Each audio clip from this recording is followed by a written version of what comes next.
itu hoax lah ya, 20 miliar tidak seperti itu. Ya karena klien kami ini jujur tidak menghitung-hitung hal-hal seperti itu.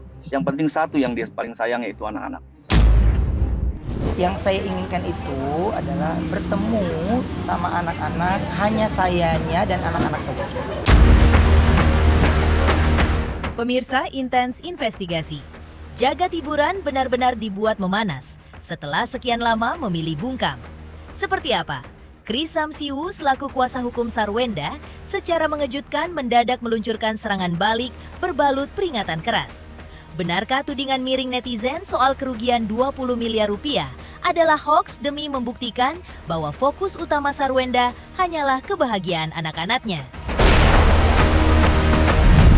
Sentilan menohok pun kini resmi dilayangkan untuk Betran Peto. Mengapa pihak Sarwenda meminta Onyo sadar diri bahwa posisinya sebagai anak angkat membuatnya tidak tahu informasi konflik orang tua secara utuh? Lantas, misteri apa yang coba diluruskan Chris terkait dugaan tamparan keras dari sang tante yang ia minta untuk tidak ditelan mentah-mentah tanpa pembuktian jelas? Namun, benarkah pembelaan pihak seberang justru langsung dipatahkan oleh pihak Ruben Onsu? Mengapa Minola Sebayang secara berani menguliti alasan Sarwenda menyulap rumah menjadi tempat kerja dan mempertanyakan mengapa anak-anak justru terkesan dieksploitasi ikut bekerja hingga tengah malam? Rahasia besar apa di balik sengketa rumah mewah yang statusnya ternyata masih dicicil itu? Mengapa Minola menyentil balik pihak seberang yang dituding sempat berteriak-teriak bahwa Ruben tidak membayar cicilan hingga rumah terancam disita? Sanggupkah kedua belah pihak meruntuhkan ego demi ketenangan batin ketiga buah hati mereka yang kini terombang-ambing di tengah badai? Pemirsa, bersama Intens Investigasi, kami hadirkan kabar terkini, terpercaya, dan teraktual. Tetapi sebelumnya, jangan lupa untuk like, subscribe, dan juga share channel YouTube ini.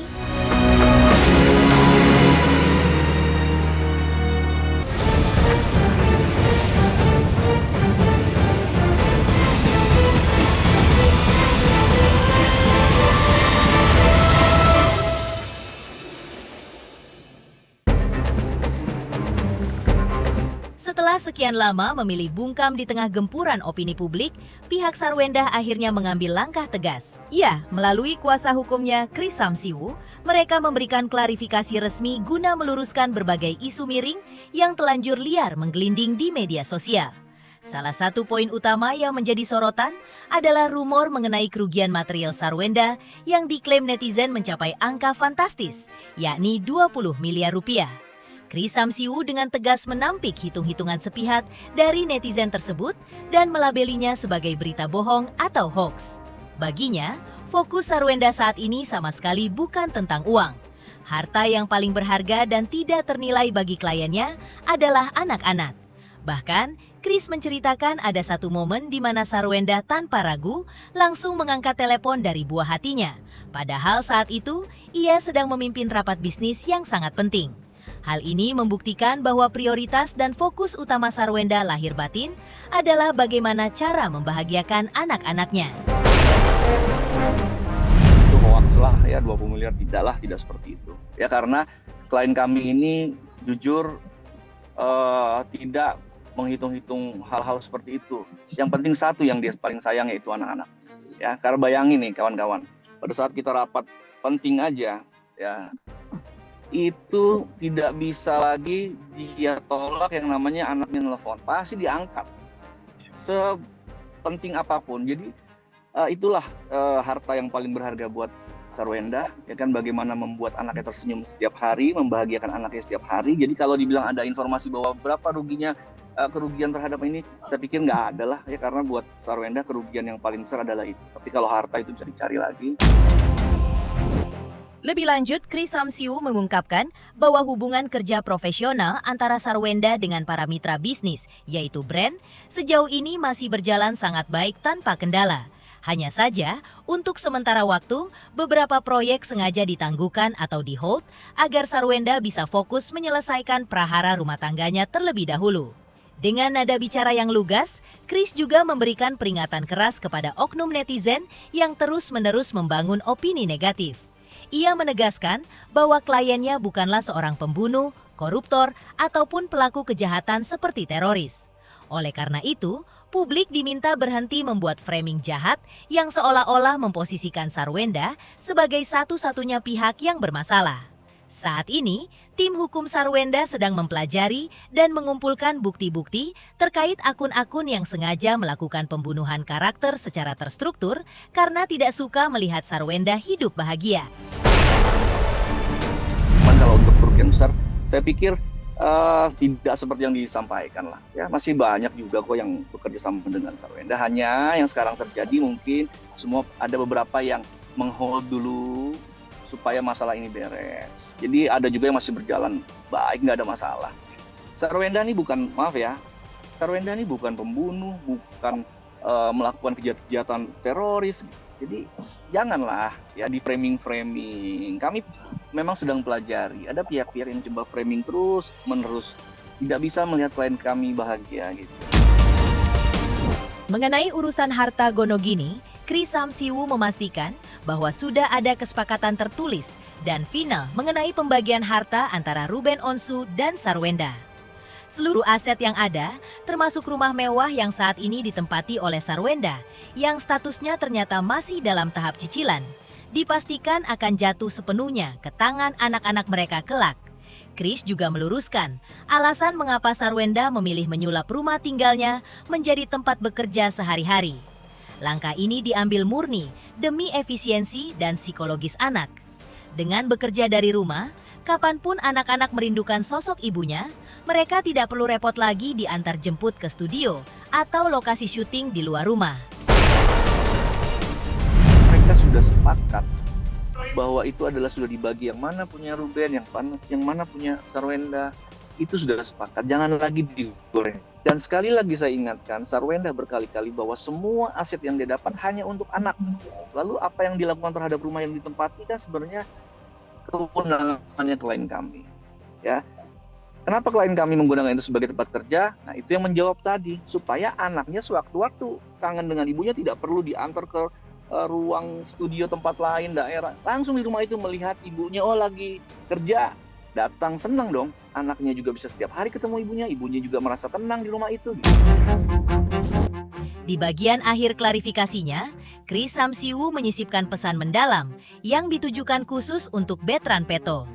Bagaimanapun juga, Betran harus ingat bahwa dirinya diangkat sebagai anak secara resmi oleh Ruben dan Sarwenda. Kris menilai sebagai anak, Betran mungkin sedikit banyak mendengar konflik orang tuanya.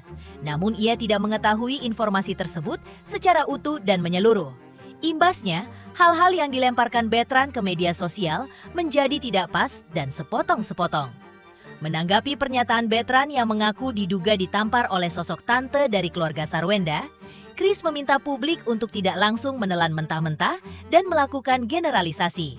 Menurutnya, sebuah tindakan harus dilihat secara jernih, situasinya seperti apa, latar belakangnya bagaimana, dan tidak bisa langsung dicap sebagai tindakan kekerasan murni tanpa pembuktian yang jelas. Jadi gini, kalau Onyo itu kan sebenarnya kan gimana pun kan pada saat itu kan diangkat anak lah ya. Sebagai anak dia mungkin sedikit banyak tahu, tapi tidak sepenuhnya tahu lah. Ya, jadi informasi yang didapat dia diputus, saya tidak mau mengomentari terlalu jauh. Dia menyimpulkan hal-hal yang menurut saya tidak pas, ya tidak sesuai, tidak utuh lah apa yang disampaikan sekarang di media. Tetapi saya hormati aja, ya namanya orang bisa berpendapat, ya silakan aja. Lalu soal masalah apa tampar menampar itu, saya pikir jangan juga di generalisasi bahwa benar-benar dilakukan penamparan. Mungkin kita lihat apakah situasinya seperti apa, videonya seperti apa. Jadi kalau kita menganalisis itu langsung benar ditampar kan, waduh ngeri juga. Selanjutnya, seperti apa pula? Kuasa hukum Ruben Onsu, Minola Sebayang, protes keras soal anak-anak yang dilibatkan bekerja hingga tengah malam dengan alasan bekerja dari rumah dan tegaskan tindakan tersebut sama sekali tidak bisa dibenarkan demi tumbuh kembang anak. Pemirsa, Intens Investigasi. Jangan lupa saksikan terus Intens Investigasi. Dan pastikan jangan lupa untuk like, subscribe, share, dan juga komen. Tim redaksi Intens Investigasi juga mengucapkan banyak terima kasih kepada semua subscribers. Hingga channel Intens Investigasi kini menuju 4 juta subscribers. Halo, saya Denny Darto yang mengucapkan selamat untuk Intens Investigasi yang road to 4 juta subscribers. Luar biasa, dan ini semua berkat dukungan kalian yang terus menyaksikan dan setia untuk menonton Intens Investigasi dan tayangan saya di kanal ini. Terus saksikan Intens Investigasi di 5 juta, 6 juta, 7 juta subscribers, dan seterusnya. Terima kasih, sampai jumpa.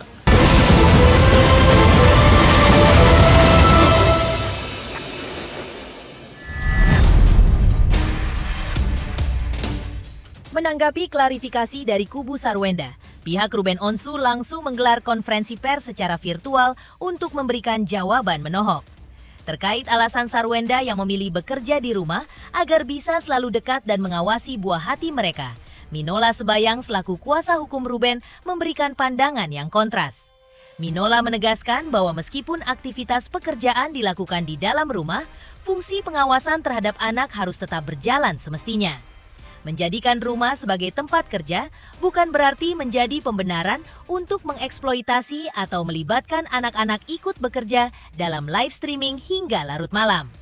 Bagi pihak Ruben, tindakan membiarkan anak-anak terjaga hingga tengah malam demi urusan pekerjaan adalah hal yang sama sekali tidak bisa dibenarkan dari sudut pandang perlindungan anak.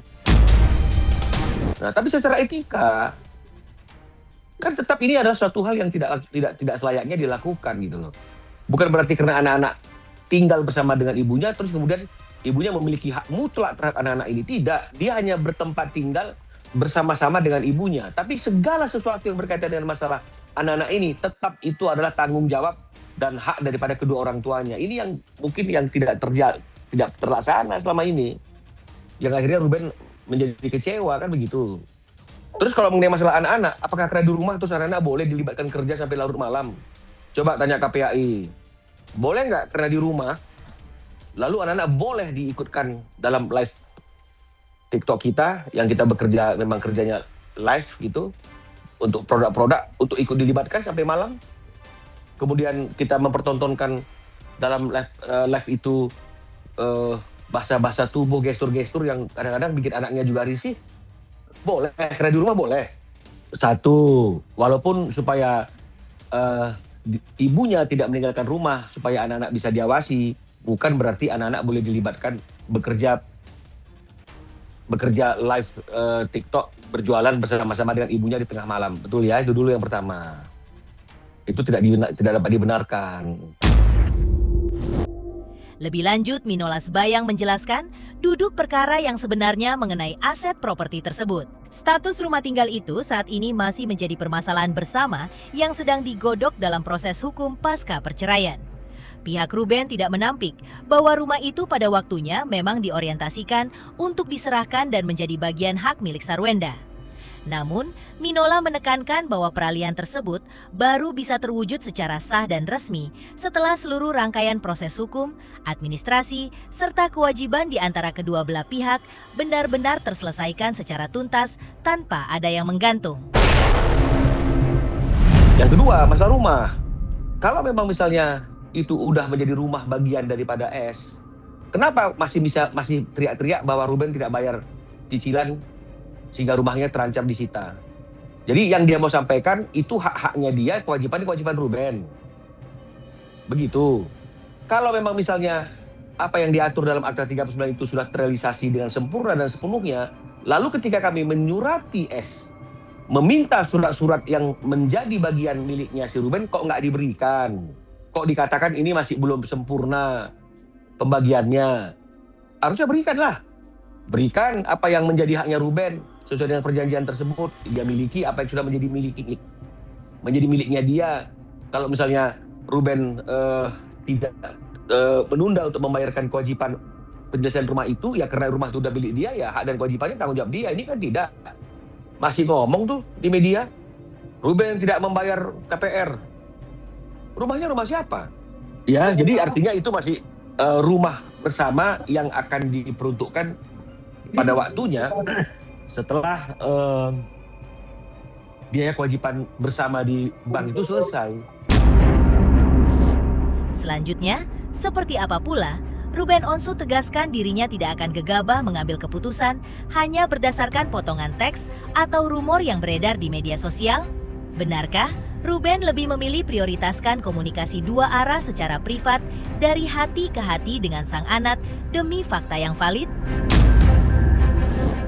Pemirsa, Intens Investigasi, jangan lupa saksikan terus Intens Investigasi dan pastikan jangan lupa untuk like, subscribe, share, dan juga komen. Redaksi Intens Investigasi juga mengucapkan banyak terima kasih kepada semua subscribers. Hingga kanal Intens Investigasi kini menuju 4 juta subscribers.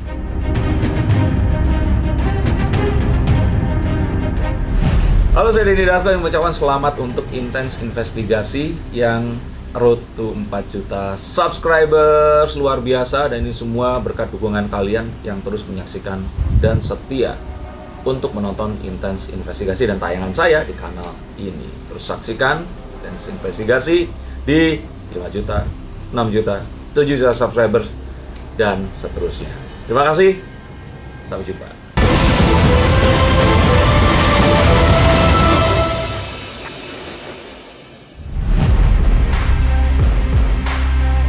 Menanggapi curhatan emosional sang putra di media sosial, Ruben Onsu memilih tidak gegabah mengambil kesimpulan hanya dari potongan unggahan di internet. Ia lebih mengutamakan komunikasi langsung dan berencana bertemu 4 mata dengan Bertrand Peto untuk mengetahui kondisi sebenarnya. Di tengah konflik dengan Sarwenda, Ruben juga memilih menyerahkan urusan hukum kepada kuasa hukumnya Minola Sebayang. Baginya, yang terpenting bukan menang atau kalah di pengadilan, melainkan mendapat akses untuk bertemu ketiga anaknya, serta memastikan kondisi psikologis mereka tetap terjaga agar keluarga kembali baik-baik saja. Onyo ini kan ungkapan ya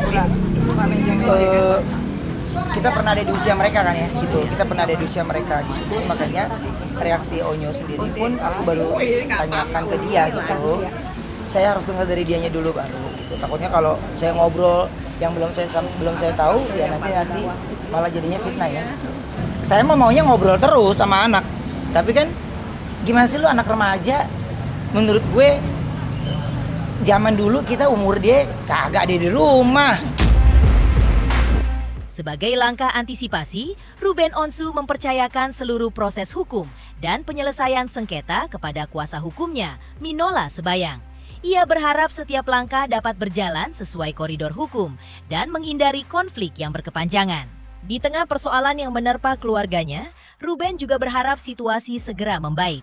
Baginya, yang terpenting saat ini bukan soal menang atau kalah, melainkan menjaga ketenangan serta masa depan ketiga anaknya.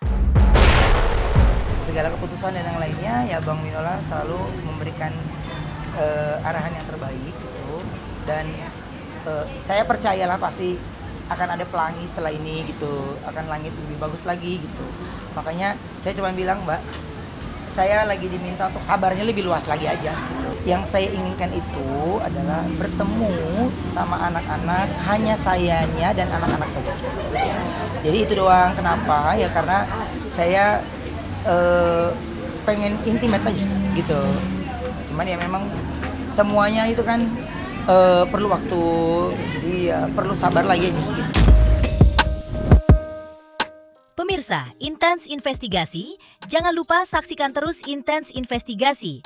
Dan pastikan jangan lupa untuk like, subscribe, share, dan juga komen. Tim redaksi Intens Investigasi juga mengucapkan banyak terima kasih kepada semua subscribers. Hingga channel Intens Investigasi kini menuju 4 juta subscribers.